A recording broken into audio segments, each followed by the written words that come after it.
um, later after the interview. Okay. Okay, good. So, can you tell me about yourself? Oh, okay. So, again, my name is Denise Pamela. I'm 22 years old and I'm living in Quezon City. I'm an online teacher, English online teacher for more than 3 years now. I've experienced teaching home based, offline, or man to man setup. And I have a wide range of experience with different student levels from kids to adults, beginners all the way up to advanced. And I'm also a recent graduate of architecture from Far Eastern University in Manila. So, but my heart is in teaching, so I didn't give up this job. Mhm. Yes. And Okay. for hobbies, I like to watch movies and hang out with my friends during the weekends. And that's all, ma'am. All right. So, why did you decide to apply in our school? Oh, because I saw the benefits that was in the job post, but Mhm. yeah, I've never really worked for a company with a lot of benefits.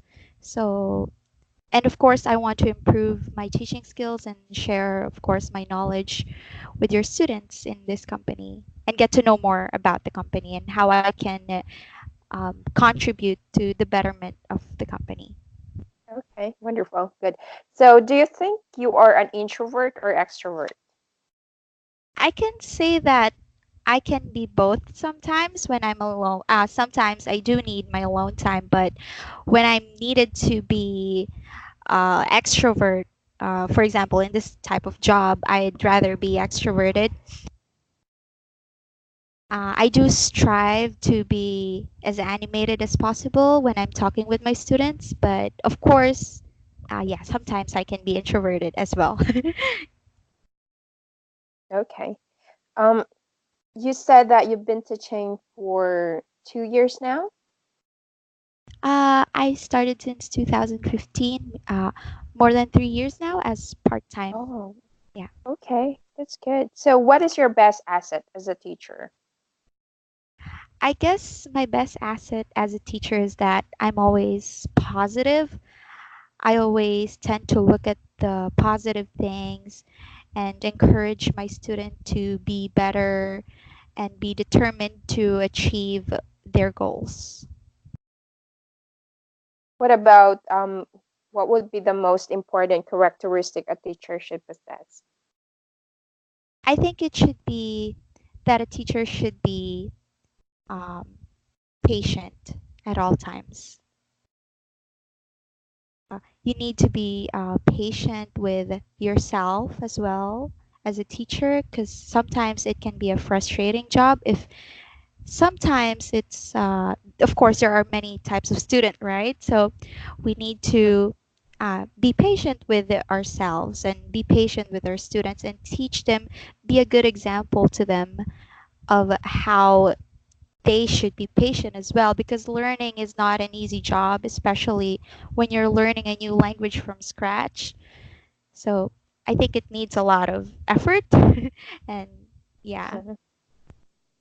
All right. With So, how do you measure your students' learning level? uh first measure. Yeah, how do you measure their learning level? So first I'd say that of course I would first examine them or like test their skills on what they know as of now, like the skills that they have now, the English skills. And then from there on, I discuss with my students what type or what is their goal, what's their actual goal in learning. Do they just want to improve speaking or they just want to improve their writing? Like what specific goals do they have? And then from there on, we'll talk about the ways or the steps that we can take in order for us to achieve that goal and perhaps maybe even do better than or achieve more than what they want to in order for them to be a good speaker. Okay. How do you deal with student who has behavior problems in class? Oh, yeah, actually, I encountered a student before that is like that. He's a kid. Yeah, it's really challenging, but what I did was, of course, I first observe them.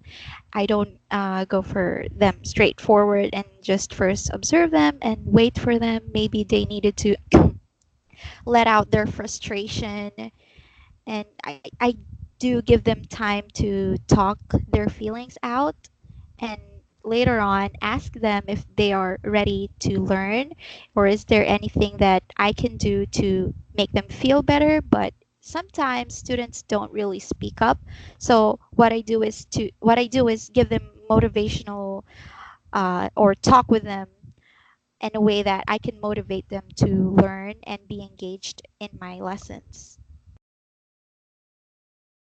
Okay.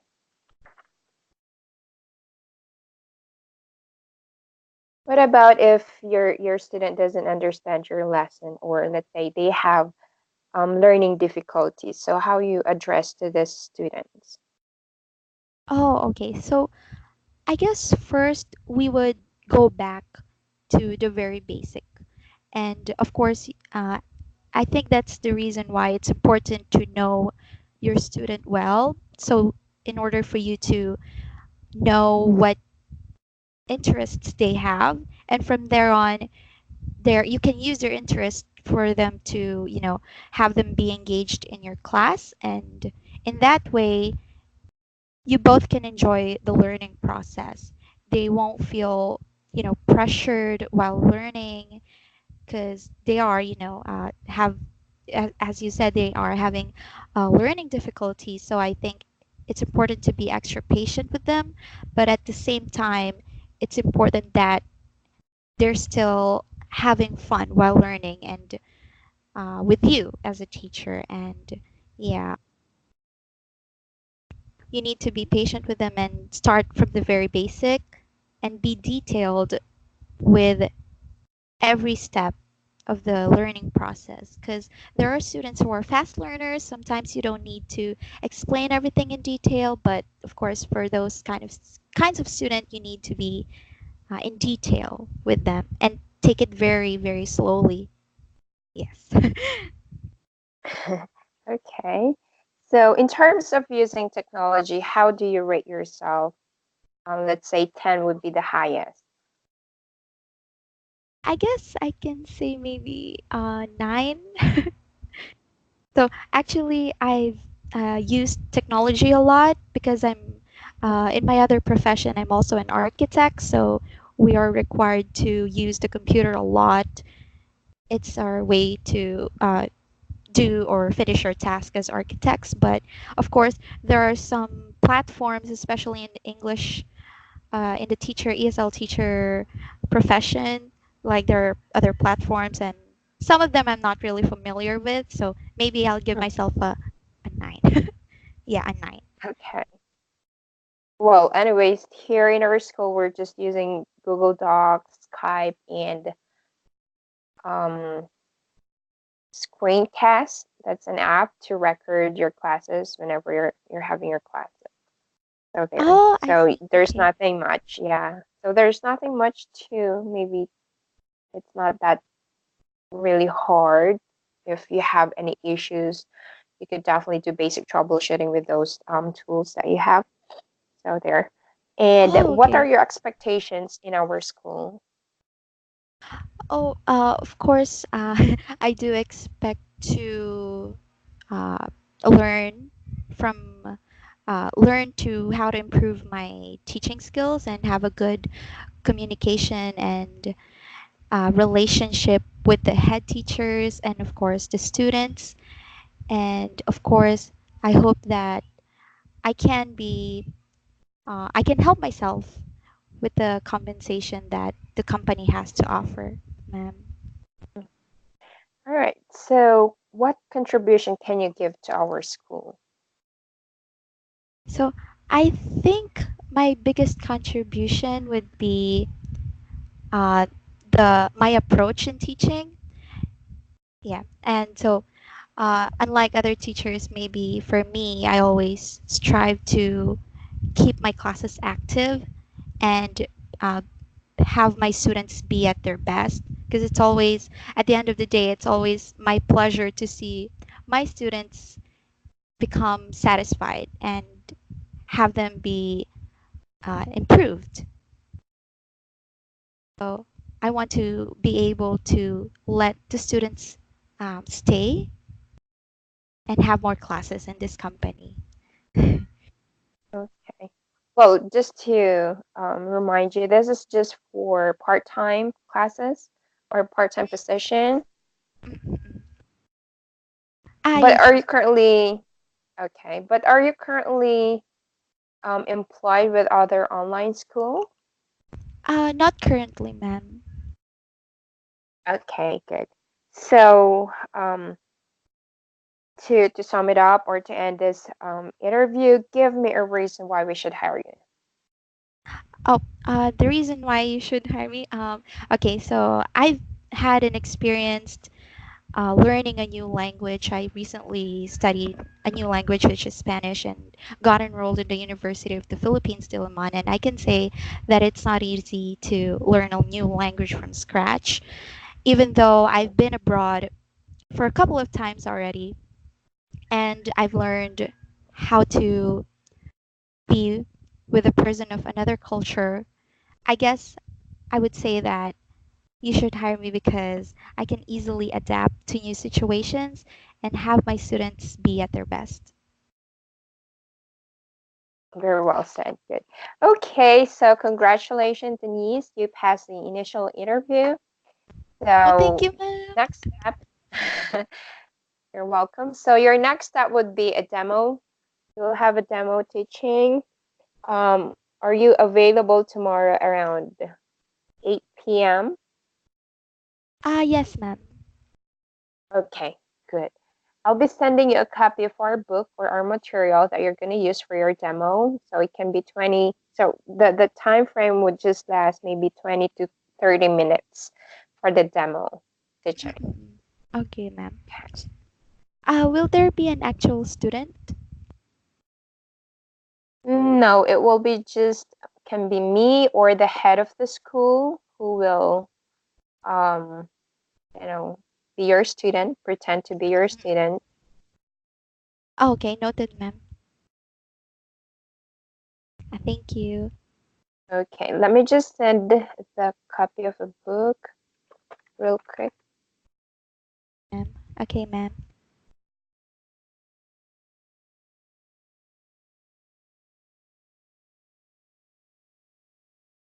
So again, this would be just for, the time of the classes would be 7 p.m. till 12, or it can be just till 11 p.m. So there. Do you have any questions, Denise? Are we required to teach during those hours? Well, if you have students, yes, of course.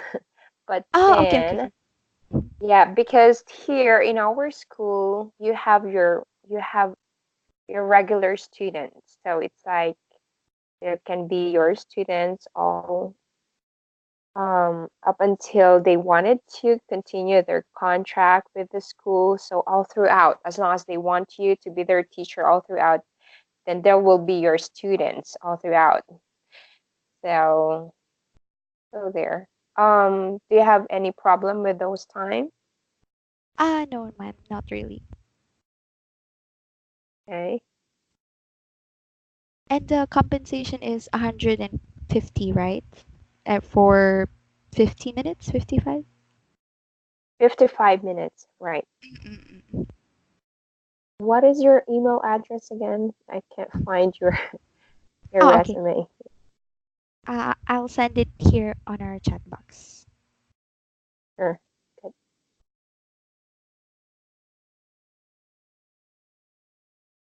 So again, that will be on tomorrow, 9.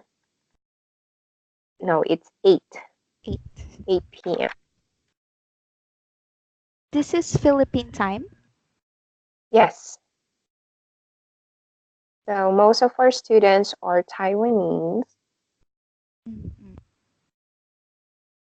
So this And is there are booking. just Yeah. no, it's not. It's not booking class. It is, like I've said, it's a regular students. Ah, yes, So yes. Sorry. let's say your regular student is enrolled or their schedule, let's say Monday and Wednesday only, and let's say it's 8 p.m. So that would Oh, be their okay. fixed I see. schedule. And then you have another student, let's say, um, can be Monday only around 9 p.m. You know, those kind of students that you have, they're just having classes once a week, can be twice a week. Sometimes they wanted to have 5 classes a week. That depends on their needs. Mm-mm. Okay, noted, ma'am. Yeah. And most of our students are working professionals. So sometimes it's not that really hard.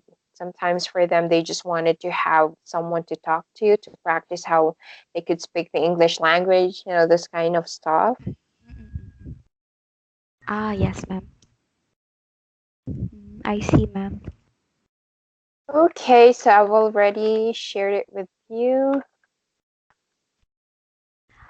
Oh, okay. But these are you conduct video classes, right? For kids only, but for adults, they just wanted to have an audio class. Oh, I see. Okay. Okay, noted, ma'am.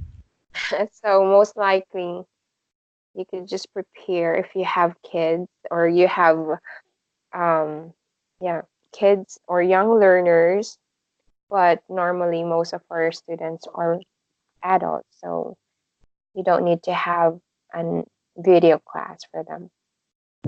Oh, that's great. Thank you, ma'am. Yeah, that is why, you know, the video interview is not necessary for us for now. So there, I've already sent it, Denise. So do you have any other questions before we end this interview? Um. The demo for tomorrow is for an adult learner, right? Yes, can be beginner. That depends on the level. So we'll just pretend. Oh, okay, ma'am. Okay, so And the then first after, part, yeah. go ahead. Uh, After the demo, what is the next step? So you will automatically um, know the result if you passed. Then we will schedule your orientation and your training. Of course, you need to know how we teach our students. We know that even though there are a lot of online schools, but on the way we teach our students, we have our own strategies, styles, those kind of stuff. So we wanted to share it with you first. You'll have training for that depends. So once you're ready, then maybe you could start by first week of June taking or having your classes. Oh, noted, ma'am. Thank you. So I just And see here you already opened the book, right? yes. Okay, so the first part that's actually the exact book, and on the second page, that's the part wherein you could modify, you could write your sentences, or you could, you know, take note of the incorrect sentences of your students so that you could correct it after your class, you know, or if they need to answer the book, then from here you could see it. Yes, ma'am. Okay, so you could just review it, and if you have any other questions, then just let me know. Okay, ma'am. Ma'am, which page are we going to have the demo class? Which page are we going to start with? Maybe it's just the first part. Well, the first part and first page and second page, it's the same. Oh, okay, okay. Yeah. So like I've said, you could just modify or um, edit sentences or answer the activities on page 2. Okay, okay, ma'am. Noted. And for the audio, like for example here, letter B, listen to the phrases. So for this, it's okay. You could do that on your class or on the demo. But as much as possible, if the audio is very long, just give it as a homework. They could do this also to practice at home. As much as possible on the demo, just go directly with with the topic. Um, the main purpose here is that just let your student speak a lot. So just throw a lot of questions, then let your student talk. Maybe you can start by asking them if they understand the word leisure, right? So what do they know about leisure? So you could it's up to you how you're gonna present it or start your class. Oh, I see. Noted, ma'am. So we can Mhm. give the B activity as homework. Am I right? Yes, you can Ah, definitely. okay, Yep. okay. So all audio as much as possible. Just give them their homework because of course sometimes it's time consuming if you're gonna do that on class. However, if the audio is just very quick, let's say 30 seconds or a minute, then it's okay. You could definitely do that. But then Okay. again, if it's just a demo, so you could just deal with, the discussion part as much as possible. Noted, ma'am. Okay, so there. Good luck for the demo, Denise, tomorrow. Thank you, ma'am. Okay, thank you too for your time, Denise. Have a great one. Have a great one. Thank you. Bye. Thank you. Bye now.